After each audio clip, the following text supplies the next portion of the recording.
Hi friends, hello అందరికీ. నేనైతే ఈరోజు ఏంటి స్పెషల్ అనుకుంటున్నారా? ఏం లేదండి, వినాయకుడికి ఈరోజు అయితే మేము పూజ పెట్టిస్తున్నాం అనమాట. పూజ మీద కూర్చుంటున్నాం. సో నైవేద్యాలు అయితే నేనైతే 3 టైప్స్ అయితే చేసిన, చూపిస్తారండి ఏమేమి చేశాను. ఫస్ట్ అయితే పులిహోర అండి, లెమన్ వేసి చేసిన, చింతపండుతో కాదు పులిహోర చేసిన. నెక్స్ట్ అయితే పాయసం అండ్ వినాయకుడికి మంచి శనగలు అంటే ఇష్టం కదా, సో మంచి శనగ గుగ్గిళ్ళు అనమాట. ఈ 3 టైప్స్ చేసిన. ఈ వీడియో మీకు నచ్చితే లైక్ చేయండి, సబ్స్క్రైబ్ చేసుకోండి.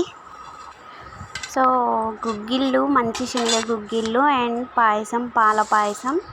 నెక్స్ట్ వచ్చేసి పులిహోర అనమాట. ఈ పులిహోర ప్రాసెస్ చూసేద్దాం, ఎందుకంటే చాలా కదా పులిహోర. నేను ఎలా చేశానో చూడండి. రైస్ అయితే ఫస్ట్ అయితే వండేసిన, తర్వాతకి ఒక సాప అయితే కింద పెట్టేసి దాని మీద చున్నీని నాది, సో అదైతే మంచిగా అట్లా పెట్టేసిన అనమాట. ఇప్పుడు రైస్ అంతా తీసేసి దాని మీద స్మాష్ చేసుకోవాలన్నమాట. ఇట్లా పెళ్ళలు లేకుండా మొత్తం అలా చేసుకొని ఫస్ట్ అయితే అందులో ఆయిల్, పసుపు ఫస్ట్ అయితే యాడ్ చేసుకోవాలన్నమాట, మనకు సరిపోయేటట్టు. ఎక్కువ పసుపు ఉంటే బాగుండదు కదా, సో మనం చూసుకొని అయితే యాడ్ చేసుకోవాలి పసుపు. చాలా రైస్ కాబట్టి ఇలా కింద ఒక క్లాత్ వేసి క్లాత్ మీద అయితే వేసాను. కొంచెం అయితే ఏదైనా ఒక బౌల్లోనైతే చేయొచ్చు, కానీ చాలా కదా, సో అందుకే నేనైతే అలా కింద అయితే చేసిన. తర్వాతకి అందులో కావాల్సిన పల్లీలు ఏవైనా సరే నేను సపరేట్గా వేయించుకున్నాను అనమాట. ఫస్ట్ అయితే పల్లీలు వేయించిన, తర్వాతకి శనగపప్పు వేయించిన.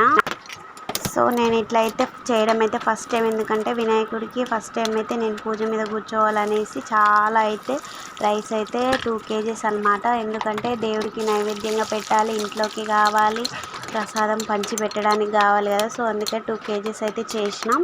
నెక్స్ట్ అయితే ఎండుమిర్చి అండి, ఎండుమిర్చి వేస్తే చాలా బాగుంటుంది అనమాట. ఎండుమిర్చి కూడా నేనైతే ఆయిల్లో ఫ్రై చేసిన. ఆయిల్ చాలా హీట్ అయ్యేసరికి కొన్ని అయితే నల్లగా అయిపోయినాయి, కానీ మ్యాక్సిమం అయితే నల్లగానే ఉండాలి. తర్వాత పచ్చిమిర్చి కూడా వేసిన అండి. పచ్చిమిర్చి అంటే నాకు చాలా ఇష్టం, అట్లా ఇష్టపడే వాళ్ళు ఉంటారు అనేసి వాళ్ళ కోసం అయితే పచ్చిమిర్చి అండ్ ఎండుమిర్చి, వాళ్ళ కోసం అయితే ఎండుమిర్చి. అవి చిటపట అంటాయి అనేసి నేనైతే దాని మీద మూత అయితే పెట్టేసిన. అవి కూడా వేగంగానే తీసి పక్కకు పెట్టేసుకున్నాను అనమాట. నెక్స్ట్ అయితే ఇంకా అందులోకి మళ్ళీ కరివేపాకు కావాలి కదా, సో కరివేపాకు పెట్టేసిన. అది కూడా చిటపట ఉంటుంది అనేసి మూత అయితే పెట్టేసిన. అన్నీ కూడా నేను సపరేట్గా అయితే అన్నీ కంప్లీట్గా సపరేట్గా వేయించుకొని ఆ లాస్ట్కి అయితే రైస్లో అయితే యాడ్ చేసుకున్నాను అనమాట. ఫస్ట్ టైం కదా నేను వినాయకుడికి చేయడం. మా మ్యారేజ్ 5 years అవుతున్నా కానీ నేనైతే ఎప్పుడు చేయలేదన్నమాట. సో ఇదే ఫస్ట్ టైం. సో ఎట్లా టెన్షన్ పడుకుంటూ చేసినాం. నేను ఈ పులిహోర చింతపండు పులిహోర కాదండి, లెమనే అనమాట. నాకు చింతపండు పులిహోర అంత పర్ఫెక్ట్గా రాదు.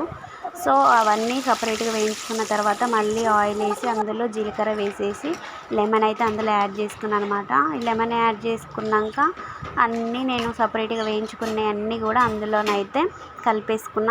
తర్వాతకి అవైతే ఎక్కువసేపు ఉంచొద్దు అనమాట, లెమన్ వేసుకున్నాం కదా, చాలాసేపు ఉంటే ఆ పల్లీలు, పోపు గింజలు అనేవి పుల్లగా అయిపోతాయి. సో చాలాసేపు అయితే వెయిట్ చేయకుండా వెంటనే అలాగైతే ఇక రైస్లోనైతే కలిపేసుకోవాలి. చూడండి, చూస్తేనే చాలా నోరూరిపోతుంది కదా, సూపర్ టేస్ట్ వచ్చిందండి లెమన్ రైస్ అయితే.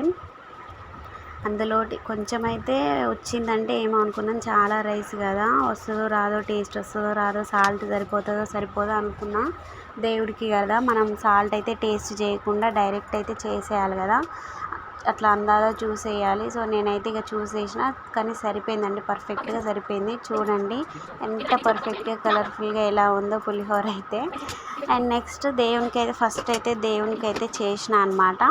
దేవునికి చేసిన తర్వాతకి అదంతా పక్కకు పెట్టేసిన అనమాట. తర్వాతకి ఇక ఇంట్లోకి కావాలి కదా, సో మళ్ళీ ఎక్స్ట్రా రైస్ అయితే వండిన. మళ్ళీ 1 kg రైస్ అయితే వండేసి మళ్ళీ దాంట్లోకి ఆయిల్, పసుపు అయితే కలిపేసుకొని ఆల్రెడీ ఫస్ట్ తాలింపు అయితే పెట్టేసుకున్నాం కదా, సో అది కూడా అయితే కలిపేసి పెట్టుకున్నాం అనమాట. ఇదే అనమాట దేవుడికి నేను చేసిన నైవేద్యం. సో వీడియో ఎలా ఉందో కామెంట్ బాక్స్లో కామెంట్ చేయండి. అండ్ దేవుడికి అయితే నేను పూజ మీద కూర్చుంటున్నాం కదా, ప్రసాదంతో పాటు పూల మాల కూడా వేస్తే బాగుంటుందని ఐడియా వచ్చి నేనైతే మా ఇంట్లో ఉన్న పూలు అనమాట, మందార పూలు ఉన్నాయి మా ఇంట్లో, పెద్ద చెట్టు అనమాట. సో చాలా మందార పూలు పూస్తాయి. ఆ వైట్ పూలేమో మా అమ్మ వాళ్ళ ఇంట్లో ఒక చెట్టు ఉందన్నమాట, అవి చాలా పూస్తాయి. సో అవి ఇవి తెంపేసి నేనైతే దేవుడికి ఇలా మాల అయితే కట్టిన. ఎలా ఉందో కామెంట్ బాక్స్లో కామెంట్ చేయండి. చాలా కలర్ఫుల్గా ఉంది కదా, ఆ పూలు అయితే నా శారీలోనే కలిసిపోయినాయి.